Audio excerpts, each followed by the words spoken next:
de l'esclavage à la liberté. Sachez vivre libre sans asservissement. Le péché a amené l'aliénation de la race humaine à Satan, et ce dernier, depuis lors, a poussé les humains à développer toute forme d'esclavage. Nous allons considérer ce qu'il en était brièvement pour la Martinique et voir ensuite sur un autre plan l'esclavage le plus abject qu'aucun gouvernement humain ne peut abolir, mais que Dieu seul pouvait traiter et a traité. Comment vivre alors sans chaîne aux pieds, ni dans la tête? Le 15 septembre 1635, le flibustier Pierre Belin d'Esnambuc débarque dans la rade de Saint-Pierre avec 150 colons français qui ont été chassés de l'île Saint-Christophe. Il installe ainsi la première colonie dans l'île pour le compte de la couronne de France et de la Compagnie des îles d'Amérique. Les premiers établissements français en Martinique sont le Fort Saint-Pierre, l'actuelle ville de Saint-Pierre, fondée par Desnambuc, et la ville du Fort Royal, actuellement Fort de France, fondée par les gouverneurs de Baas et Blenac. Durant les premières décennies de l'occupation française, l'île est productrice de denrées coloniales fournissant de forts profits. Le tabac, qu'on appelait à l'époque le pétain, le roucou, l'indigo et le cacao. Le tabac de la Martinique était alors très apprécié. La crise du tabac de la seconde moitié du XVIIe siècle ruine les premiers planteurs qui se tournent vers la production de sucre. La monoculture de la canne à sucre va bientôt modeler le paysage et devenir partie intégrante de la culture créole. Elle domina l'économie du pays jusqu'à la seconde moitié du XXe siècle. La culture de la canne à sucre, telle qu'elle est pratiquée dans l'habitation sucrière, demande une importante main-d'œuvre que la métropole ne peut fournir.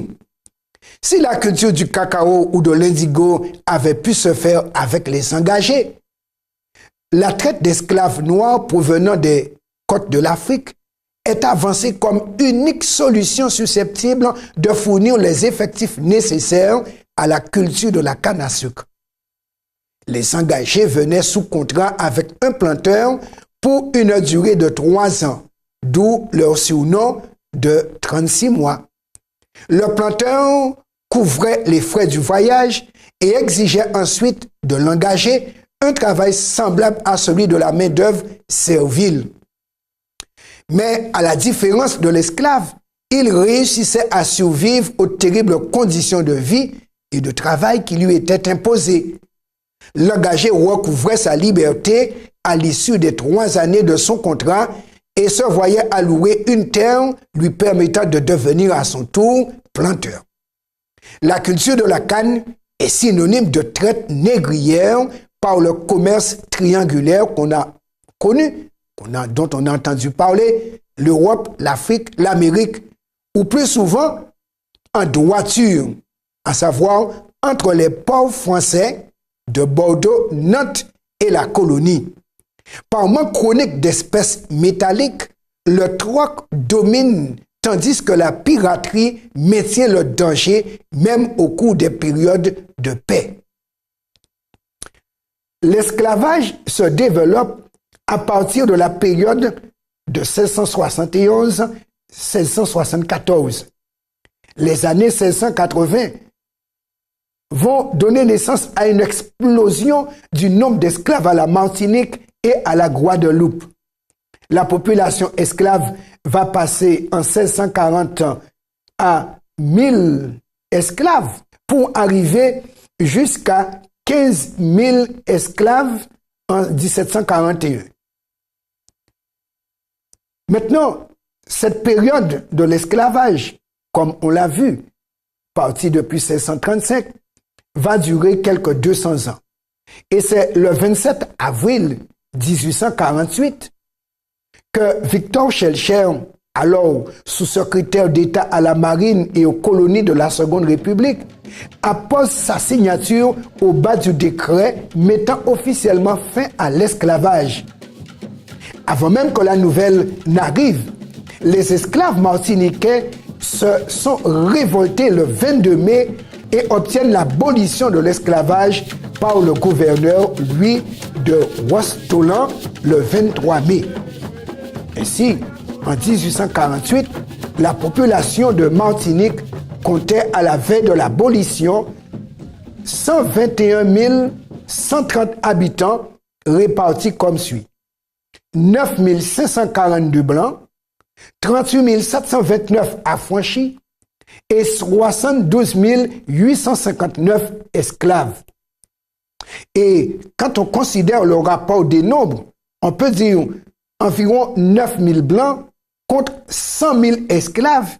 Et pourtant, ces Noirs ne peuvent se libérer seuls, étaient ainsi réduits en esclavage pendant autant de temps. Il a fallu ce décret du 27 avril pour permettre enfin qu'ils retrouvent la dignité d'être humains. Mais, chers téléspectateurs, au-delà de cet esclavage que nos ancêtres ont connu en Martinique, en Guadeloupe, il y a un autre esclavage, bien sûr insoupçonné, bien au-dessus de tout cela, puisque tout esclavage est issu de celui-ci. Et le tyran, la Bible le présente. Le maître esclavagiste, la Bible nous présente comment il est venu à instaurer ce système sur notre planète.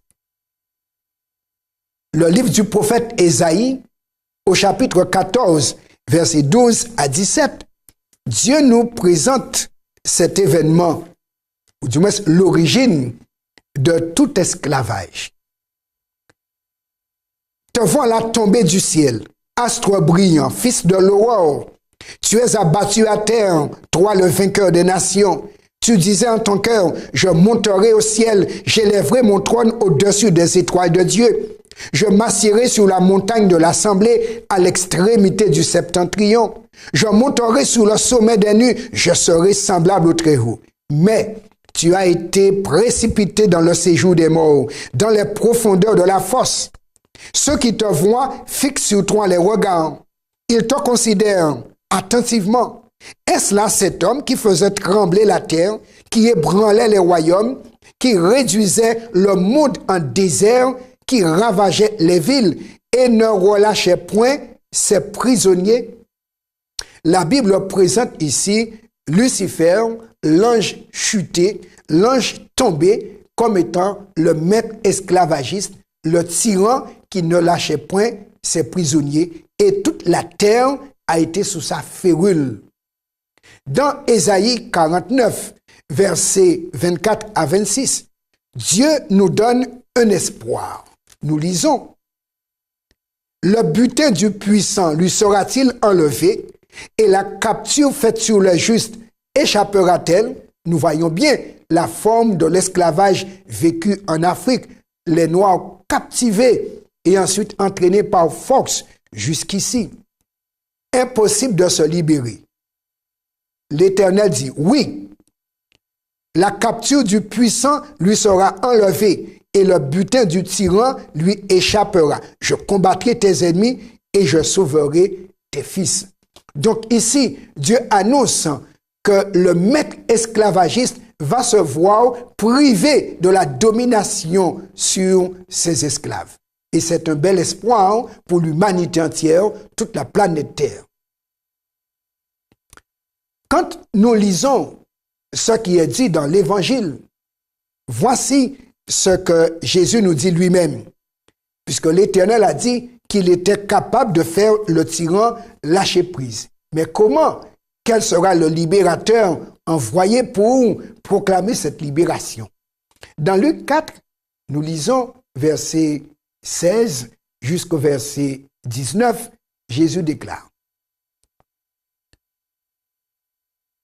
La Bible déclare, il se rendit à Nazareth où il avait été élevé, et selon sa coutume, il entra dans la synagogue le jour du sabbat, il se leva pour faire la lecture.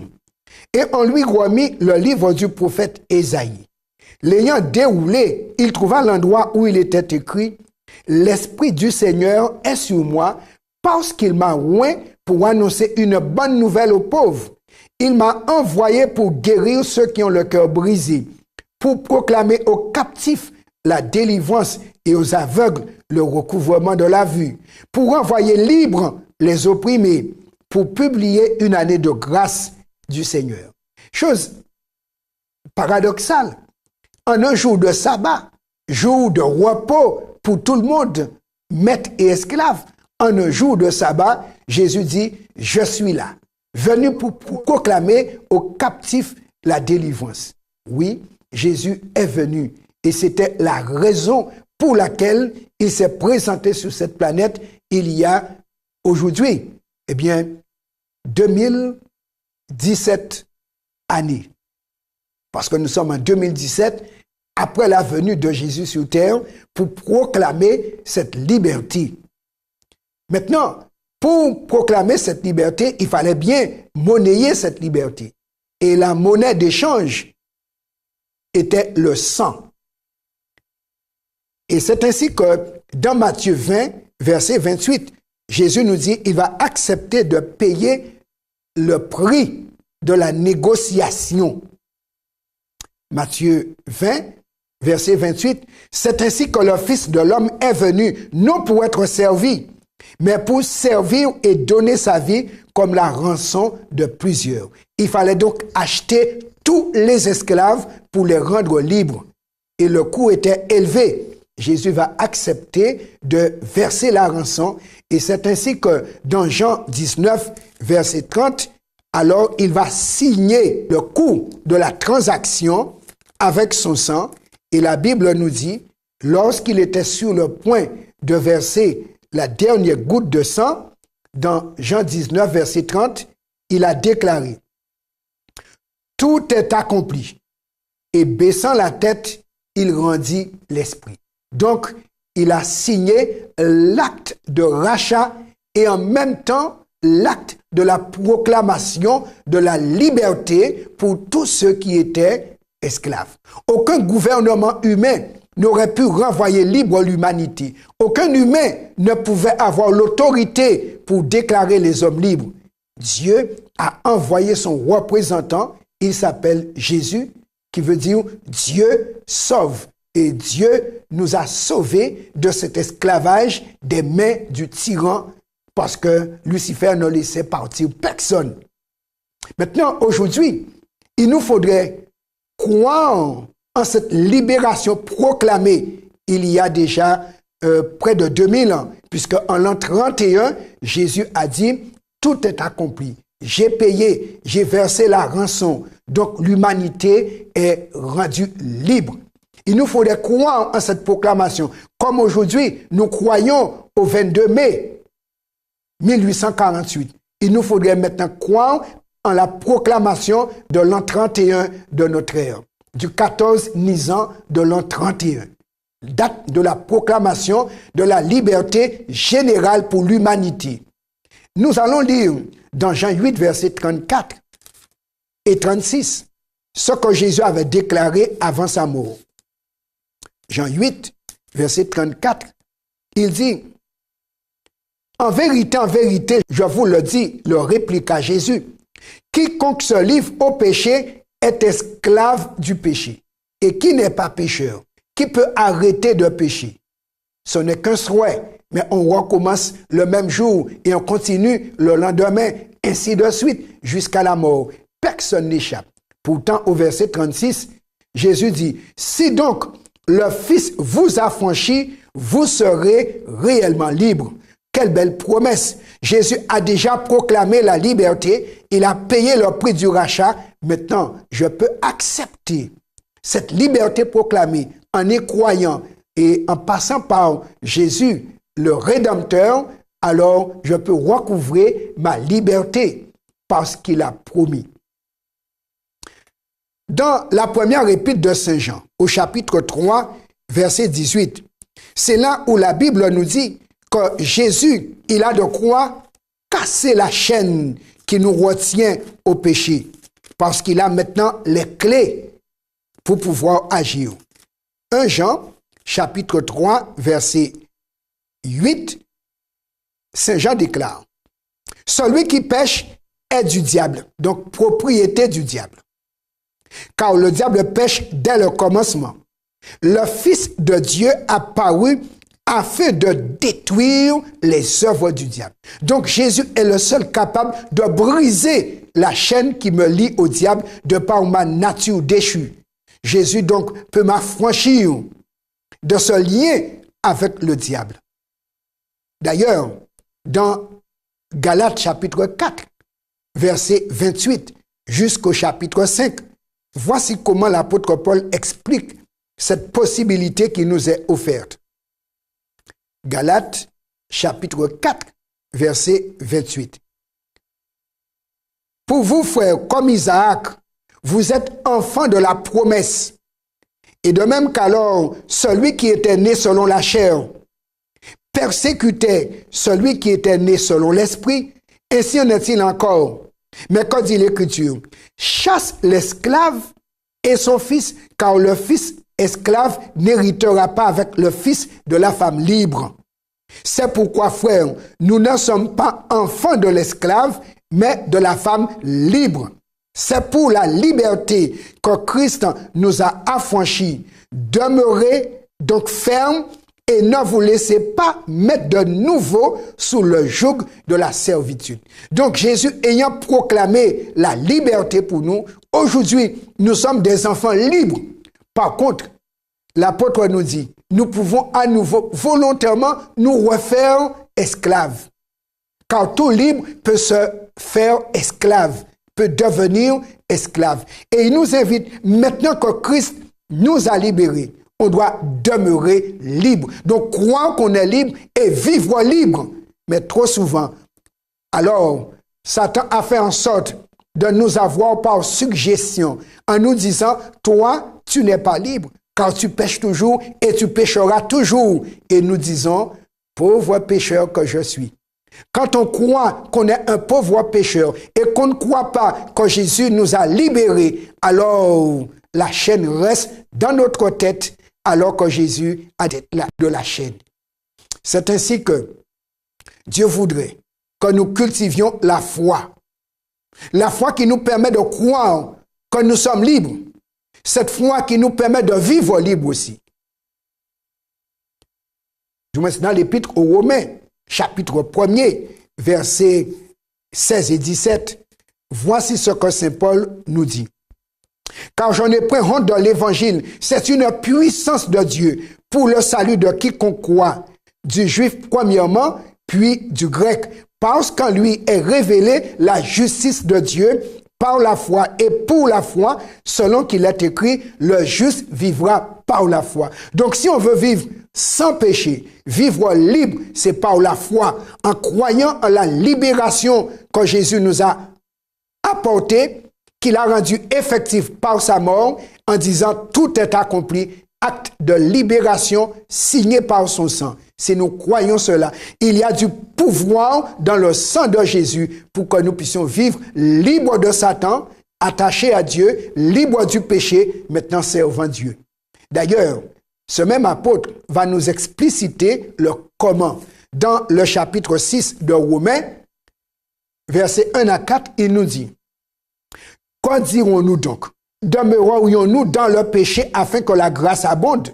Loin de là, nous qui sommes morts au péché, comment vivrions-nous encore dans le péché? Ignorez-vous donc que nous tous qui avons été baptisés en Jésus-Christ, c'est en sa mort que nous avons été baptisés? Nous avons donc été ensevelis avec lui par le baptême en sa mort, afin que comme Christ est ressuscité des morts par la gloire du Père, de même nous aussi, nous marchions en nouveauté de vie. Donc, celui qui accepte Jésus comme sauveur est un affranchi, car tout mort n'est pas esclave. Ce n'est qu'à sa mort que l'esclave était libéré. Jésus est mort pour moi. Et moi, en Jésus, je suis mort au travers du baptême. Et celui qui est baptisé est un mort pour Satan. Donc libéré, mais vivant pour Dieu. Et c'est pourquoi il est dit, maintenant que je suis libéré, je peux vivre une vie libre. Et là, il est dit, je peux vivre en nouveauté de vie. Donc, non dans le péché, mais hors du péché, parce que le nom Jésus signifie Dieu sauve. Quand Jésus, je l'ai accepté comme libérateur, alors il me permet de vivre hors du péché, sans le péché, mais dans la justice de Dieu, parce que la liberté permet la justice. Lorsque, au niveau français, on est passé de la monarchie esclavagiste à la République qui a proclamé l'égalité des droits entre les hommes, alors l'abolition de l'esclavage a été proposée, signée, ratifiée et proclamée dans les colonies. Et c'est ainsi qu'aujourd'hui, nous vivons cette liberté dans des communes où aujourd'hui c'est l'égalité et la fraternité entre les hommes, quelle que soit leur race, quelle que soit leur culture. Maintenant, il nous faudrait vivre effectivement cette libération dans les versets 18 à 23. C'est là, si nous croyons la proclamation faite par Jésus, nous intégrons cette réalité par la foi, cela sera concret. L'apôtre Paul dit, Romains 6, versets 18 à 23. Ayant été affranchis du péché, vous êtes devenus esclaves de la justice. Je parle à la manière des hommes, à cause de la faiblesse de votre chair. De même donc que vous avez livré vos membres comme esclaves à l'impureté et à l'iniquité pour arriver à l'iniquité. Ainsi maintenant, livrez vos membres comme esclaves à la justice pour arriver à la sainteté. Car lorsque vous étiez esclaves du péché, vous étiez libres à l'égard de la justice. Quels fruits portiez-vous alors? Des fruits dont vous rougissez aujourd'hui. Car la fin de ces choses, c'est la mort. Mais maintenant, étant affranchis du péché et devenus esclaves de Dieu, vous avez pour fruit la sainteté et pour fin la vie éternelle. Car le salaire du péché, c'est la mort. Mais le don gratuit de Dieu, c'est la vie éternelle en Jésus-Christ. Ainsi donc, Jésus nous a affranchis pour vivre une vie nouvelle, pour aller à la vie éternelle. Si nous croyons que notre libération est acquise il y a près de 2000 ans, nous pouvons vivre aujourd'hui un homme libre. Et c'est ça l'évangile. Bonne nouvelle pour tous les hommes. Libération proclamée, liberté à vivre en Jésus-Christ. Plus jamais soumis à Satan, mais serviteur du Dieu libérateur. Ainsi donc, chers téléspectateurs, Jésus a proclamé la liberté pour vous et pour moi.